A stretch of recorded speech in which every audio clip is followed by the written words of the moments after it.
नमस्कार दोस्तों, आज हम बात करेंगे उत्तर प्रदेश के पीआरडी जवानों की हालात की, जो अपनी परेशानियां और अधिकारों की अनदेखी के कारण आर्थिक और मानसिक कठिनाइयों का सामना कर रहे हैं। प्रदेश के विभिन्न जिलों में तैनात पीआरडी के जवान खुद को उपेक्षित महसूस कर रहे हैं। वे अपने हक की आवाज़ उठाने को मजबूर हैं, क्योंकि उनके दुख दर्द में न सरकार शामिल हो रही, न विभाग और न ही कोई अधिकारी उनकी बात सुन रहा।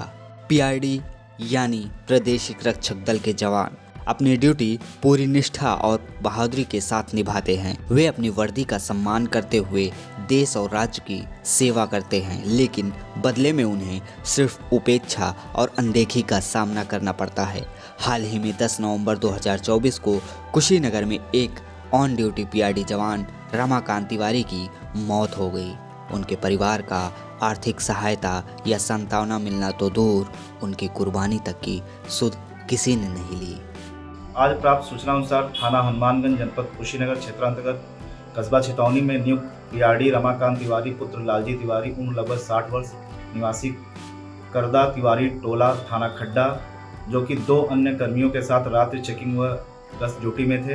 ड्यूटी के दौरान एक संदिग्ध व्यक्ति को टोकने पर उस व्यक्ति द्वारा लोहे की रॉड से उनके सर पर वार किया गया। उपरोक्त पीआरडी को तत्काल घायल अवस्था में स्थानीय पुलिस द्वारा सीएचसी तुरकाहा ले जाया गया, जहां पर उसे जिला अस्पताल रेफर किया गया और इलाज के दौरान उनकी मृत्यु हो गई। शव को मोर्चरी में भेज दिया गया है और पंचायतनामा सहित अन्य विधिक कार्रवाई की जा रही है। हमला करने वाले व्यक्ति की पहचान विपिन वर्मा पुत्र स्वर्गीय रामविलास वर्मा निवासी कस्बा छितौनी थाना खड्डा के रूप में हुई है। प्राप्त जानकारी अनुसार यह व्यक्ति मानसिक रूप से विक्षिप्त है।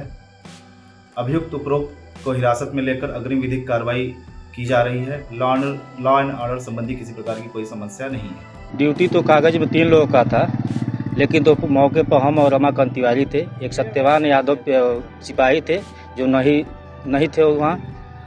अब एक था, वो गाली गुप्ता दे रहा था, तो उसको मना किया गया तो एक बार भाग गया, दूसरा बार आकर गाली गुप्ता देने लगा। तो हम लोग कहे कि चौकी पर चल के कह दिया जाए।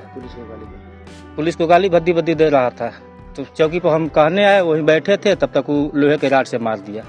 उसके चेहरे पर गंभीर चोट आया है। हाँ, चौकी प्रभारी को दिए। चौकी प्रभारी दौड़ कर गए, उसको दौड़ा कर पकड़ा गया। जवानों का कहना है कि उनके परिवार और उनके दुख दर्द में कोई भी सरकार, विभाग या अधिकारी शामिल नहीं होता। यहाँ तक कि अगर कोई चाय की दुकान पर काम करता है तो उसका मालिक भी उसकी परेशानियों में शामिल होता है, लेकिन इन वर्दीधारी जवानों का हाल पूछने वाला कोई नहीं। ये जवान पूरी ईमानदारी से अपनी ड्यूटी करते हैं, लेकिन उनके परिवारों का जीवन कठिनाइयों में गुजर रहा। आर्थिक तंगी और विभागीय उपेक्षा के चलते ना तो ये जवान अपनी आजीविका ठीक से चला पा रहे हैं और ना ही अपने परिवार को सुरक्षित भविष्य दे पा रहे हैं।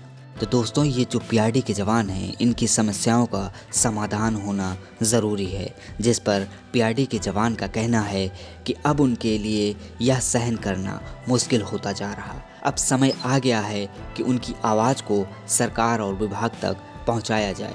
हर जिले के जवानों से अपील की जा रही कि वे अपने हक और अधिकारों की आवाज़ उठाने के लिए एकजुट हों और अपनी समस्याओं के समाधान के लिए एक बैठक करें और अपनी परेशानियों को सरकार और विभाग तक पहुंचाएं। इन जवानों का दर्द समझने और उनकी समस्याओं का समाधान निकालने के लिए ज़रूरी है कि सरकार और संबंधित विभाग इस मुद्दे पर गंभीरता से विचार करें।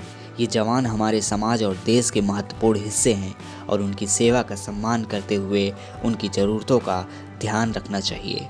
दोस्तों, यह खबर आपको कैसे लगी हमें कमेंट बॉक्स में ज़रूर बताएं और ऐसे ही तमाम जानकारी के लिए चैनल को सब्सक्राइब कर लें और बेल आइकन को प्रेस कर लें। तब तक के लिए नमस्कार, जय हिंद।